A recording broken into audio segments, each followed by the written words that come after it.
মতিঝিল থেকে কমলাপুর পর্যন্ত সম্প্রসারিত অংশে মেট্রো রেল চালুর কথা ছিল আগামী মাসে, কিন্তু ঠিকাদারদের বেশি দর প্রস্তাবের কারণে এই ১.৫ কিলোমিটার পথ চালু নিয়ে তৈরি হয়েছে অনিশ্চয়তা। এই অংশে পিলারের কাজ প্রায় শেষ, চলছে লাইন বসানো, আর কমলাপুরে শেষ পর্যায়ে স্টেশনের অবকাঠামো নির্মাণ। সাভারের হেমায়েতপুরের বিশাল এলাকা নিয়ে তৈরি হচ্ছে এমআরটি লাইন ৫-এর ডিপো। এর মধ্যে দৃশ্যমান হয়েছে কয়েকটি স্থাপনা, শেষ হয়েছে ভূমি অধিগ্রহণও।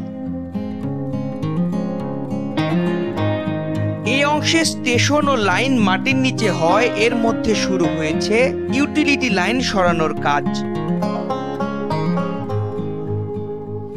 বিমানবন্দর থেকে কমলাপুর এবং পূর্বাচল অংশ নিয়ে এমআরটি লাইন ১। পূর্বাচলের পিতলগঞ্জে ভূমি অধিগ্রহণ শেষে চলছে ডিপো নির্মাণের কাজ।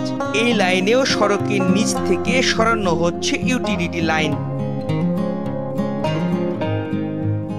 সাধারণ মানুষের চলাচলের মাধ্যম এই মেট্রো রেল প্রকল্পকে ব্যয় কমিয়ে জনবান্ধব হিসেবে গড়ে তোলার আহ্বান বিশেষজ্ঞদের।